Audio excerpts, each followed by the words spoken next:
Yo guys, so in this video we're going to just be talking about what we're going to be doing in the next couple of weeks. We're going to be doing the Quest to 300, that's the big title name for it all.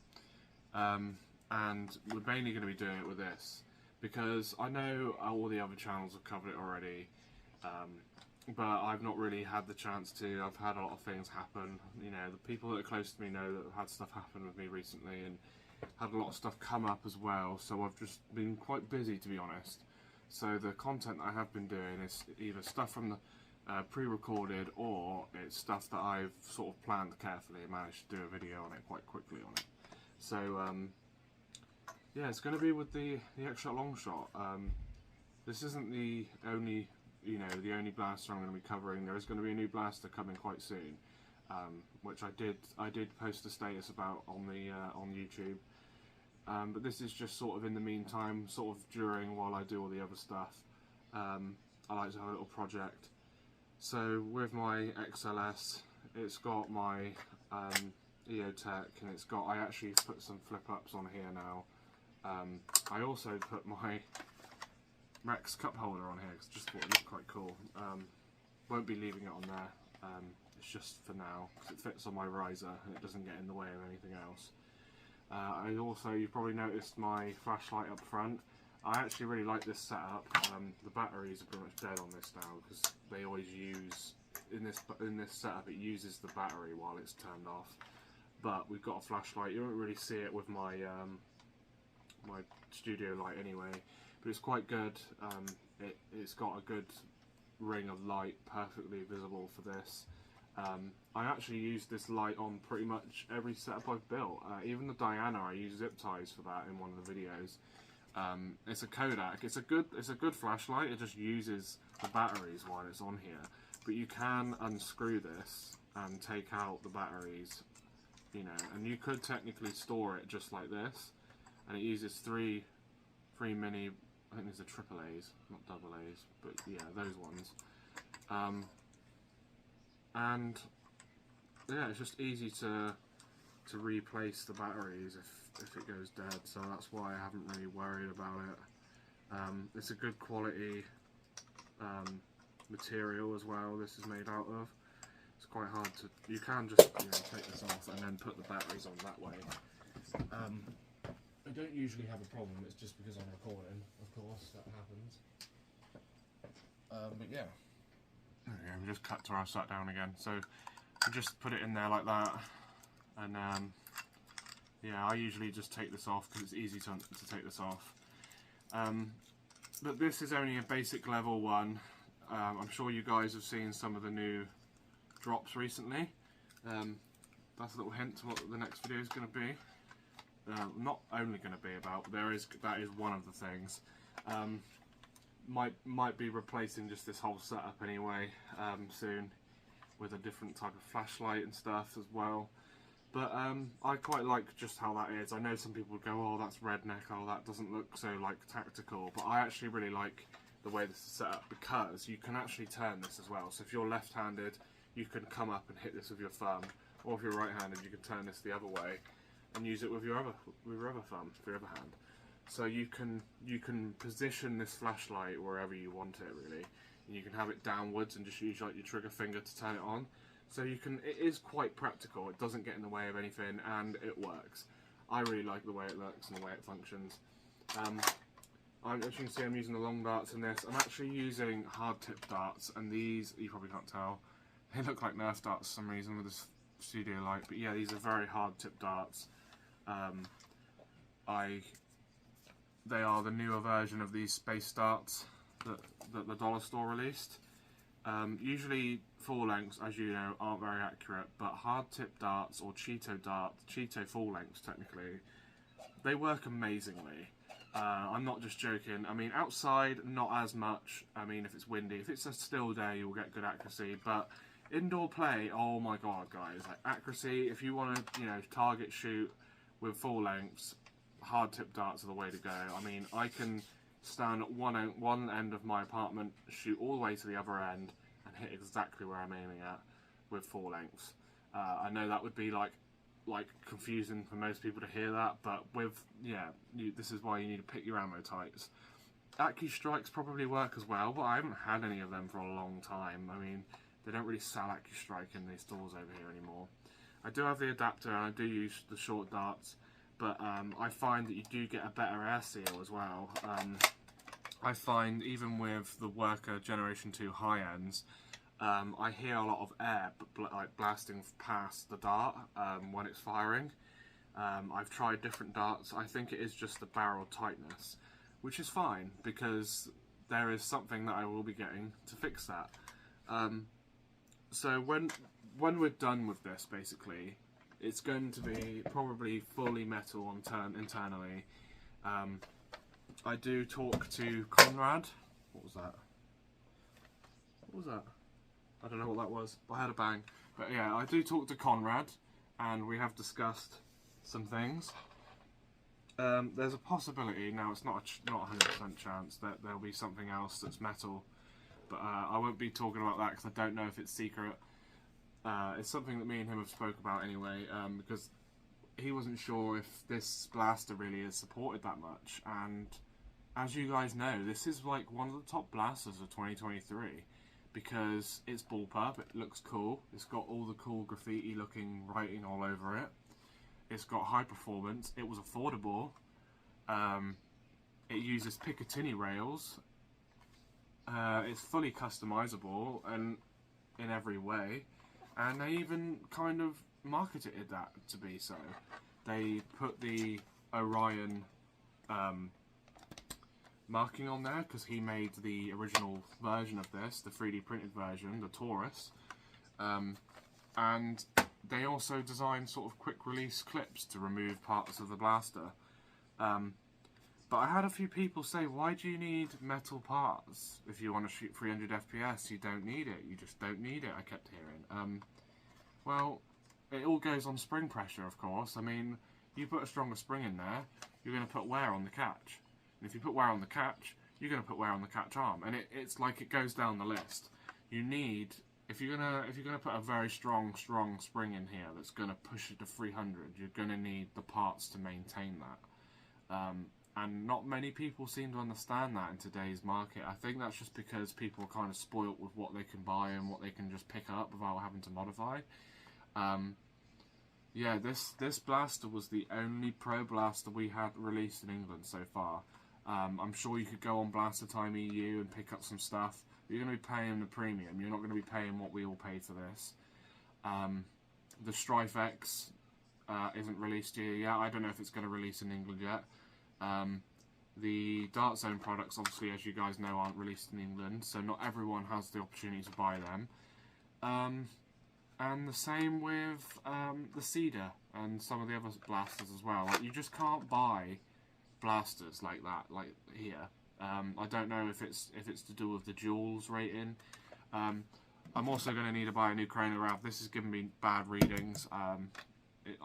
On all my stuff that I've regulated, it's all giving me wrong numbers, so I definitely need a new chronie. It's just not accurate anymore. I had it for years now, though, that one. But yeah, you need, you know, like I said, you need a pro blaster to start off with, otherwise you're not going to get the pro performance. Like, if you use an N-Strike Elite, there's a chance that you'll get it to 100 FPS, or maybe 95, but you're not going to get the 150 to 200 FPS, or even 300. You need to start with a high FPS, I've noticed. Something that shoots at least 150, and then see what the modability of it is. See if you can change any of the parts, plunger tube, etc., springs, and just work from there with modding. That's been always my sort of beginning process, because I started off with the Nerf Jolt when I first started modding, and that thing was amazing, but there's only so much you can do with it because of the plunger tube size. You would have to design your own plunger tube and attach it onto the grip and stuff. It would be very, very time consuming and not worth doing. You would probably only get 100, 120 FPS max out of it. I managed to get my Jolt to shoot 90 FPS, 95 FPS, but that's using a spring that I can barely pull back. It's always lubricated and stuff as well, and I took all the air restrictors and stuff out of it. It's an amazing blaster, but if you compare it to some of the stuff Dark Zone released, those are shooting like 120 FPS stock. So you can take that stock performance and push it up more. So that's what I'm saying. It's like this. This is why this was such a hot release, because it was already doing 120, 130 and to 140 out of the box. So most 10, 11, 12-year-olds that didn't know how to mod, you know, that were like us 10, 15, 20 years ago, get this. We didn't get stuff like this as a kid. This blows stuff out of the water. You're getting, you know, big darts, full-size darts, half-length darts. You're getting the pro performance, and you're getting the customizability of the stock and the rails and stuff with a very compact bullpup style package. You just don't get that usually. This is why this was always like a hot release in a lot of places. And that's why I believe this will stand the test of time, unless Xshot continue to release stuff, and they release a new Pro Blaster that's maybe a bit more like a full size, you know, like a Baze, like a ZWQ Baze, or a Harrier, something like a big blaster with a bigger plunger tube. That would be the only way they'd, you know, beat this. And also, I think they need to release, because this is part of the skins line. There's supposed to be more skins coming. It's been a while now. I think they should release some more skins, because I've got 2 of these, and most of us have got 2. Most of us have got 3. It's always the same skin, and obviously I know some of you guys want to paint it, but I like the way these skins look, and I want this sort of aesthetic with different colours. I don't want just a plain colour. I want the writing. I want the, you know, the future cyberpunk style writing. I like all of that. There's so much to look at. It's very stimulating, and it's got a nice texture to this as well. Like, I still think that now that all the each part has its own texture to it. So this is why it's one of my favourite blasters of 2023 as well, just because of what it can do. I mean, if this had a small plunger tube and didn't have the modability, I wouldn't like this as much. I mean, that's the problem. Some of the Xshot stuff is plagued with that. A lot of the older Xshot stuff, and the Xshot Insanity pistol as well had that issue, where they just use a small plunger tube.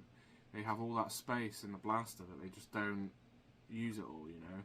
So I'm glad that Xshot took a step back and kind of thought about it and released this, because they definitely took some thought and put it into this. Because if you look at some of their old stuff, their plunger tubes and their designs and stuff, they're good, but there's no way to mod it above the way it can go.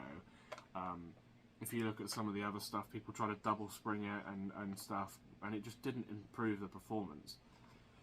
And so they did knock it out of the ballpark with this. I think this was like one of the only blasters that got a 5 out of 5. Don't quote me on that on my channel, but yeah, that says something.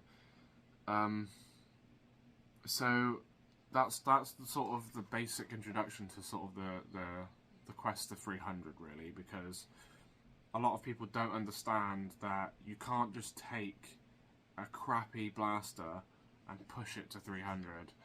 You can't just, you have to put a lot of time and energy into it, and like with the Nerf long shot, you can do that, and that's because it took a lot of time and energy to get that. I mean, it took a while for people to mod it and finally get it to where it has, you know, where it's got to now. And this is sort of coming to that. It's sort of like the modern day equivalent, you know. People are taking it and trying to push it further, and that's sort of my goal as well. So yeah, that's sort of enough of rambling, I think. I mean, there isn't really much else I can really say. You need the quality internals to make a quality, you know, shot, basically. It's why Saber and some of the other blasters are more expensive. You know, you buy it and you get it all out of the box. You just need a couple of springs, maybe a barrel, and you know you've got, you know, a 300, 400 FPS monster. So this might not get the 400, but we'll see what we can do with it. That's sort of my goal, is just to see if we can get to 300 or above. And so it's going to be an interesting series. It's going to be a couple of videos, you know, in between the reviews, you know, different parts, reviewing the parts and putting them in, just like kind of like how I did with the plunger tube. But I was sponsored by UK Nerf War for that, and if you still need one of them, I do recommend going to UK Nerf War if you are UK based, because you will save a lot more money doing that. But yeah, I'm sure UK Nerf War will stock more parts for this as time goes on as well. So take a look at their website, keep it bookmarked, and yeah, stay tuned, guys, because we're gonna push this to the limit. And another reason as well, I like the full size magazines. I want to change this optic and kind of have like a sniper style optic. It doesn't have to have any zoom, but I want a full size looking blaster, you know. So I want the stock fully extended, full size mag, long barrel, long optic. It's going to be a big blaster basically. I'm going to try and make this as sort of the big and sniper-esque as I can get for a bullpup. So yeah, it's going to be an interesting ride, so I definitely recommend staying tuned. So if you haven't already, hit the subscribe button, hit the like button, share it to your friends as well, and if you're in any Discord groups, you know, Nerf groups, send it to your friends and ask them if they've actually seen my channel, because some people haven't. The analytics have been playing havoc on our channels recently, so it really does help if you share it to your friends. And yeah, thanks for watching, guys.